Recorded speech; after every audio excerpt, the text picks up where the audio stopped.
Hey, good afternoon. This is King Harper again, coming back. I want to talk about a couple different subjects, but first I want to start by paying respect to the disdain that we have for Harriet Tubman being on the credit card or bank card with the new black owned bank, supposedly. I want to give my opinion on that and just let you know that there's a rightful disdain with that. And I am also, Harriet Tubman was a warrior. This woman legacy was a powerful legacy. It had to be for her to actually sustain that position in terms of what she was, and she was a damn slave. And it wasn't about love and iconic type of legacy in terms of movies and fantasism, and they added a Wakanda imagery against our warrior and our lineage and our blood sacrifice of a legend that was there to free and to actually live in that space. And we're shown in a docile way to be benevolent and to basically tone down the imagery and the element of that which we were in order to get on this plateau. And I think that's offensive, and a lot of us are disdain with that, and that's not going to work with us. So, we got Robert E. Lee. He's statues everywhere with him, and he's got a gun by his side, and he owned slaves, and he didn't want slavery to stop. These are their iconic images of people who are, I think, progressive as a pillaging group, as a barbaric group of people in that time historically. And they are in the light of good men and women in leadership in terms of patriotism for their country, as opposed to it being ours as well. Now, we are natives in this country, but we ate the failure of it, and we were the shoes and the gasoline to the apparatus of the wealth in this country. And slavery was more than just being abused and hurt and harmed, but it consists of it embodied different types of souls. And Harriet Tubman was a revolutionary. She wasn't somebody who's smiling with a love sign. She was Harriet Tubman. Let Harriet Tubman be Harriet. She was fine who she was. We don't need you to change Harriet Tubman. Harriet Tubman implemented in terms of what she was for the greater good. And Harriet Tubman couldn't walk around with a love sign and her fists together across in terms for freedom. If she done that, she wouldn't have survived the day. That was not Harriet.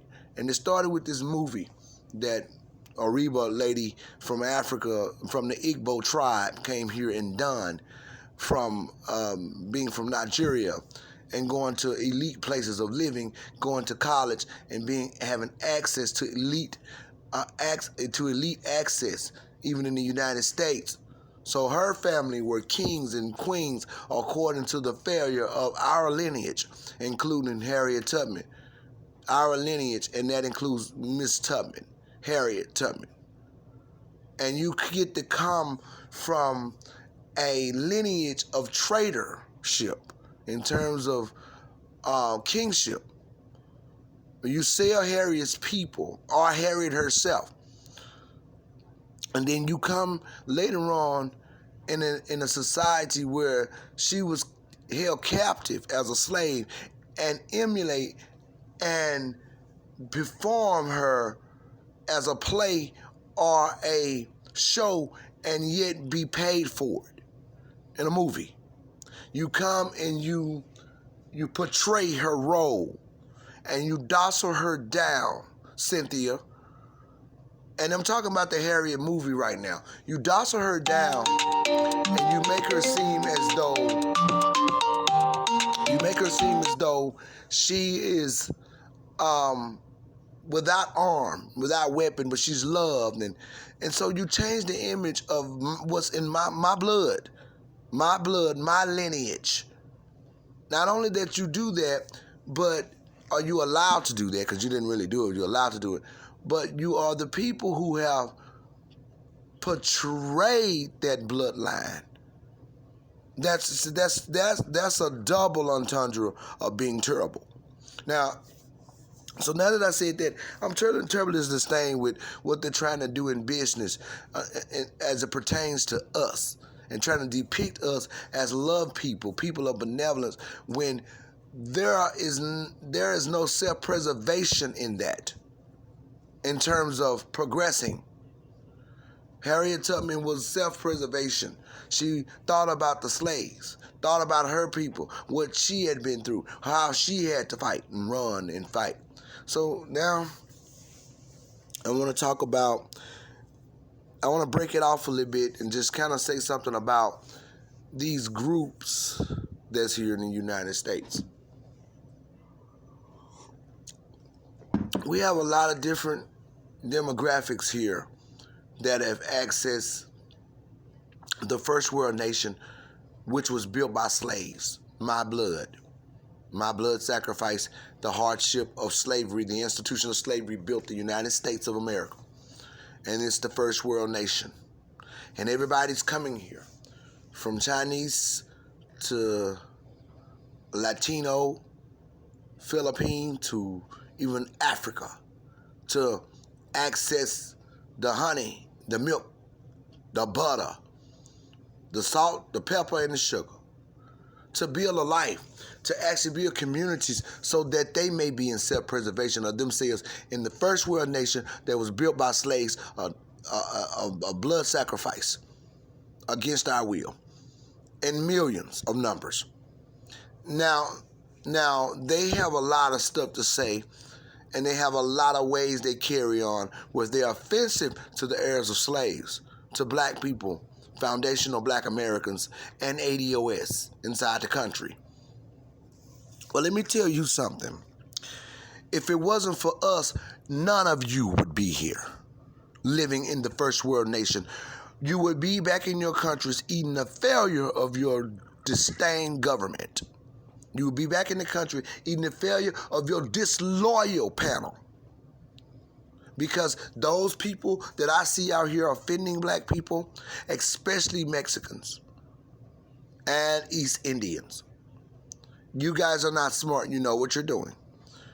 Especially you. And some Chinese a lot.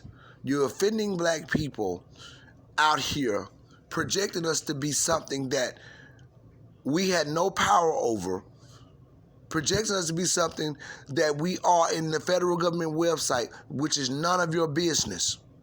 Jumping in our conversations in terms of what we're doing, and it's very dangerous also, because you are waking up a sleeping giant. If it wasn't not for us, neither one of you would be here eating the honey and milk. You would be back in your country suffering. Back in Guatemala, Madagascar, Brazil, suffering gang violence, living in homes with dirt floors and plank ceilings, with buckets everywhere, children being ran by gangs, disloyal government. If it wasn't for the blood sacrifice of black people and slave descendants and slaves, if it wasn't for us offering morality to government, getting laws changed, if it wasn't for us eating the failure of slavery and turning around and having a constitution written and amended for us in birthright citizenship that's also being manipulated. People staying over their visas, becoming minorities. People staying over their visas, crossing the border illegally, becoming people of color in those terms, and then embodying leadership in the Congressional Black Caucus, and coming inside our HBCUs, getting educated, and then infiltrating our government as city officials through the legacy of black blood and black people. And yet you have the nerve to look at black people as though we don't exist, and to say things that you say about us and have a mindset toward us and an iota that you practice in terms of your self-preservation. And you would not have a plate of food in front of you if it wasn't for me and my ancestors, my aunties, my uncles, my grandmother, marching and screaming and shouting and making self-preservation and bringing morality to the United States government. It would not be possible for you to survive if it wasn't for me. and my ancestors. So before you look at a black person and decide what you're going to think, you think about that first. Because now you will soon see that those people that you think have you here using you for cheaper labor will have you removed. Also, you guys will be deported illegal. That's why I'm really not against President Donald Trump. I know a lot of people that's heirs of slaves, been Democrats, may feel different. And they know that they said he didn't want Harriet Tubman on the $20 bill, his Trump administration. I don't care. It's called lesser evils. We need to do business right now. And the President Donald Trump is talking about slavery on a world stage. He's talking about that. He's opening his mouth saying it. We just won in the Supreme Court our civil rights. That constitutes who we really are. Because if we had not won that, let me tell you something. We are important to this nation, and we don't realize it. We bought into a social illusion that we are buffooning. We're not. We are people progressing. But what happened is we got interjected with all kinds of stumbling blocks, including the war on drugs. And we're the best doctors and scientists throughout the global diaspora. And you can take you can look at the guy who is on the Trump administration, for example. That's the brain neurologist. You can look at that, for example. Ben Carson. I mean, everybody got a right to, and I don't dislike him like black people do. I agree. I'm actually the Republican mindset because I know how to do business. You don't have to like me in order for us to shake hands in business. I don't need that. I'm a warrior. I will shake your hand in business. You don't have to lie. I don't want you to like me, as a matter of fact. I have my own self-preservation. I come to the meeting with my concerns, and I leave in totality. I execute. It has nothing to do with you liking me, meaning you being family. I have to protect my family and my community as well as you. It's about me being on an equal playing field, and it's about me having the opportunity that you have in terms of business. It's not about, oh, you racist. People going around with that narrative. The president racist. Donald Trump racist. Oh, so what? Some of you guys got a 5-year-old ideology. You got a 5-year-old mindset. If you think this is the end, that's something to worry about and talk about to the point. Who's not racist? Which one is not racist? Bill Clinton racist too. He wrote up the crime. He signed for the crime bill of mass incarceration, and Joe Biden written it up. And he was President Obama vice president, and President Obama said no to the black agenda. He sure did. And that was good. As a matter of fact, I'm just staying with President Obama because he got children that are ADOS and Foundation of Black Americans. He got children he didn't even think about because he feels like the legacy that he has in terms of being Nigerian and white is an elite space enough that overshadow black causes and black concern. But yet he married to a black woman in the heir of a slave, and he has children with that lineage. But he feels they don't need that. I'll protect them because I'm not them. I'm not the American Negro. That's exactly what he was saying. But he emulated who we were in order to get us to continue to stand behind him. Singing Amazing Grace, Al Green. Yes, he's a black man, but he's not the legacy of what's here, of the American Negro.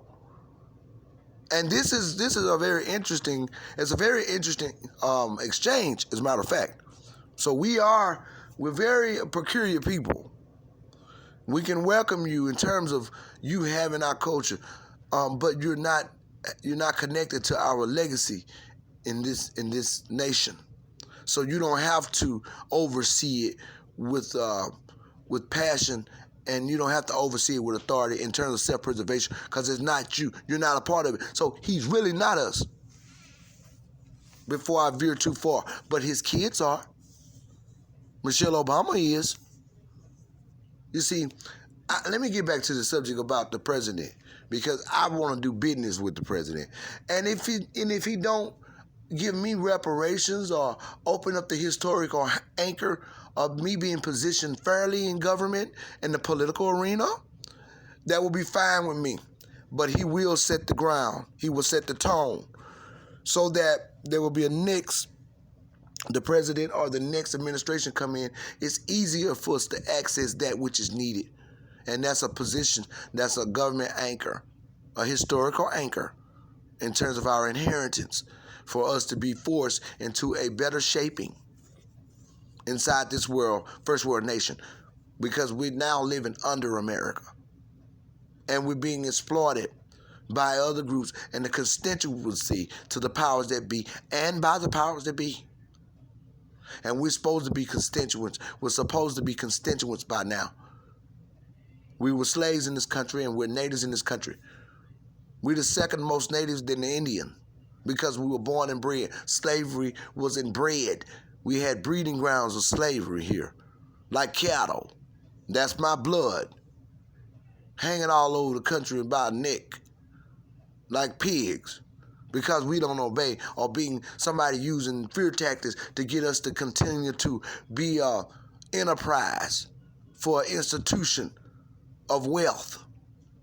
By death, we had to be punished.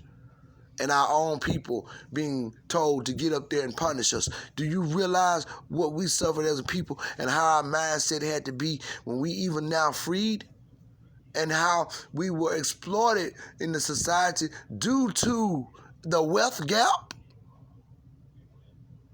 This is what I think people are missing out on, and we constantly want to buy into an illusion, a social illusion. I don't need the president to like me, but he has enough respect that I can deal with. Even Barack Obama was finessing me. He emulated who we were to embody a position that only we were supposed to be in. As CEO of this country, and Ben Carson knows it too. There's a lot of us who knew it. James Clyburn and y'all working for the Congressional Black Caucus, we need y'all to come out of those corners and stop buffooning. Because this is not a game that you're playing when it comes down to blood sacrifice and blood lineage inside the first world nation, where everybody is getting governmental incentives and governmental capital and business camaraderie and capitalism, and telling us we're nothing, looking at us like we're nothing. And we designed this system and built it with our hands and our backs. And everywhere I walk, I'm walking on the bones of slaves. The bones. We're the bones of this country. My blood is in that flag. And it's outside at my front door. I am a patriot. My grandfather fought in the Korean War. We fought in wars. My family was in the military. This is our country. And we're supposed to be treated with respect and honor. And what has happened is we were exploited. That's not going to change the fact that it's needing correction. Reparations is necessary. Now, I'm not begging anyone, but I'm speaking in transparent tones. You can't be no fake and make it. You don't have to lie to kick it. It's nothing that everybody else can get their gratitude and grace as a people so that they can practice some type of self-preservation. Well, that's what I'm going to do. I'm going to do the same as well. A lot of these people are offensive, coming inside. The Jews are here receiving benefits as though that we did something to them. They are elite people in our society because we've made them whole according to what they experienced in Germany, which was the Holocaust. Because they were connected to the powers that be. It ain't because they're any better than we are, but this is the ground of our captivity. You're benefiting right now as a Jew of the blood sacrifice of slaves. You Mexicans too. You Nigerians or you island people as well. Jamaica, Haiti. Anybody here enjoying the first world is benefiting from the blood sacrifice of slaves. There's 45 million to 50 million of us in this country. There's plenty of us here. Slavery was an institution that impacted the world in terms of it being something great. We were the wealth of these groups. Like I said, by our hardship, what happened to us. And you don't look at us with a disdain. You should be thankful to us, is what you should be.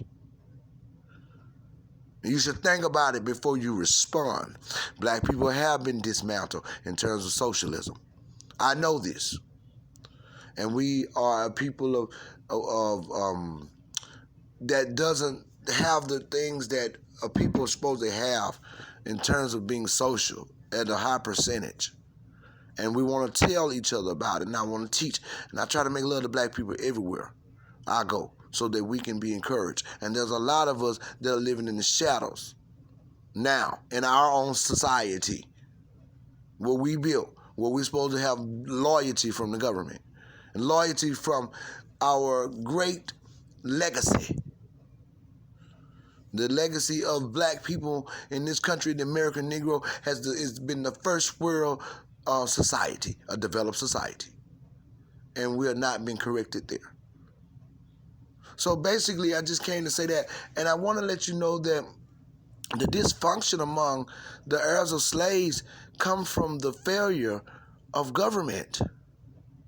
It comes from through the disloyalty of party and government. That's where it comes from. You have denied the people. You got a people walking around who've been on drugs, ain't no teeth in their head, walking crazy across the street, huffing and puffing, toxic masculinity, whatever you trying to say it is. You're painting narratives around a people who's constantly being exploited. And you've given everyone else everything. And our people standing on corners and living in these concentration camps, which are called the hood and the ghetto. They ain't nothing but concentration camps. Everyone else on their property. East Indians owning gas stations over there. Mexican grocery stores. East Indians, this and that. That is exploitation against a people who you are supposed to be loyal to. And black people, I'm talking to you. It's time for us to understand that and at least come together and pay attention to the content. This is a revolution, a political war. And it's very necessary. And the most substantial argument is the black man's argument. An argument of reparation and the argument of being the American Negro and the exploitation. And we will not continue to buy into what you're selling us. So no, take that Harriet Tubman card and burn it.